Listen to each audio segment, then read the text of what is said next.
जंग बद्र में 70 कुफ़ार कुरैश कत्ल हुए। उनमें अक्सर कुफ़ार कुरैश के सरदार थे। इस बिना पर मक्का का एक-एक घर मातम कदा था और कुरैश का बच्चा बच्चा जोश इंतकाम में आतिश गैस व गज़ब था और मुसलमानों से लड़ने के लिए बेकरार था। मुसलमानों से अपने मक़तूलों के खून का बदला लेना चाहता था। चुनांचे अबू जहल का बेटा अकरमा और उमैया का लड़का सफ़वान और दूसरे कुफ़ार कुरैश जिनके बाप, भाई और बेटे जंग बद्र में कत्ल हुए, सब के सब अबू सुफियान के पास आए और कहा कि मुसलमानों ने हमारी कौम के तमाम सरदारों को कत्ल किया, इसका बदला लेना चाहते हैं। फिर एक अजीम फ़ौज लेकर मदीने पर चढ़ाई की और मुसलमानों को निस्त नाबूद करना चाहा। अबू सुफियान ने कुरैश की इस दरख्वास्त को मंजूर किया, लेकिन कुरैश को जंग बद्र से ये तजुर्बा हो चुका था कि मुसलमानों से लड़ना आसान नहीं। आंधियों तूफ़ान का मुकाबला, समंदर की मौजों से टकराना, पहाड़ों से टक्कर लेना आसान, मगर मोहम्मद रसूलुल्लाह सल्लल्लाहु अलैहि वसल्लम के आशिकों से जंग करना मुश्किल। इसीलिए उन्होंने अपनी जंग ताकत में और इजाफ़ा किया।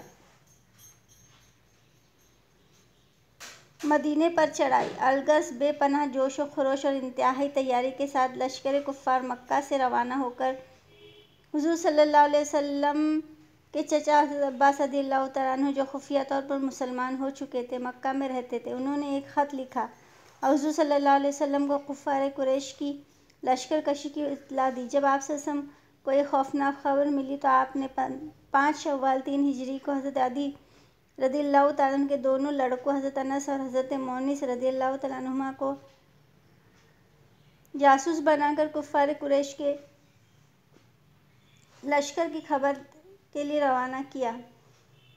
मुसलमानों की तैयारी और जोश। ये खबर सुनकर 14 शव्वाल 3 हिजरी जुमा की रात में हज़रत साद रज़ियल्लाहु तआला अन्हु हथियार लेकर चंद अंसारियों के साथ रात भर काशाने नबूवत का पहरा देते रहे और शहर मदीने के अहम अंसार का पहरा देते रहे। सुबह को हुज़ूर सल्लल्लाहु अलैहि वसल्लम ने अंसार और मुहाजिरीन को जमा किया और मशवरा तलब किया कि शहर के अंदर रहकर दुश्मनों से मुकाबला किया जाए या शहर से बाहर मैदान में। मुहाजिरीन ने आम तौर पर अंसार में से बड़े बड़े सहाबा ने ये राय दी कि औरतों और बच्चों को किलों में महफूज किया जाए और शहर के अंदर रहकर दुश्मनों का मुकाबला किया जाए। मुनाफिकों का सरदार अब्दुल्ला बिन अबई, जो इस मजलिस में बैठा था, उसने कहा, शहर में पनाहगीर होकर कुफ़ार कुरैश के हमलों की मदाफ़त की जाए, मगर नौजवान जो जंग बद्र में शरीक नहीं हुए थे, जोश जिहाद में आपे से बाहर हो रहे हैं इस्लाम से, और वो लोग जंग लड़ना चाहते हैं। हुज़ूर सल्लल्लाहु अलैहि वसल्लम ने सबकी राय सुनकर फिर मकान में जाकर हथियार ज़ेब-ए-तन किया और बाहर तशरीफ़ लाए। हुज़ूर सल्लल्लाहु अलैहि वसल्लम फरमाया, पैगंबर के लिए ज़ेबा नहीं है कि हथियार पहनकर उतार दे, यहाँ तक कि अल्लाह ताला और उसके दुश्मनों के दरमियान फ़ैसला हो जाए। अब लोग खुदा का नाम लेकर मैदान में निकलो और तुम सब सब्र के साथ मैदान जंग में डटे रहो। हुज़ूर सल्लल्लाहु अलैहि वसल्लम ने अंसार के कबीले औस का झंडा हज़रत उसैद रज़ियल्लाहु तआला अन्हु को और कबीले खज़रज का झंडा हज़रत खब्बाब रज़ियल्लाहु तआला अन्हु को और मुहाजिरीन का झंडा हज़रत अली को दिया और 1000 की फ़ौज लेकर मदीने से बाहर निकले सल्लल्लाहु अलैहि वसल्लम।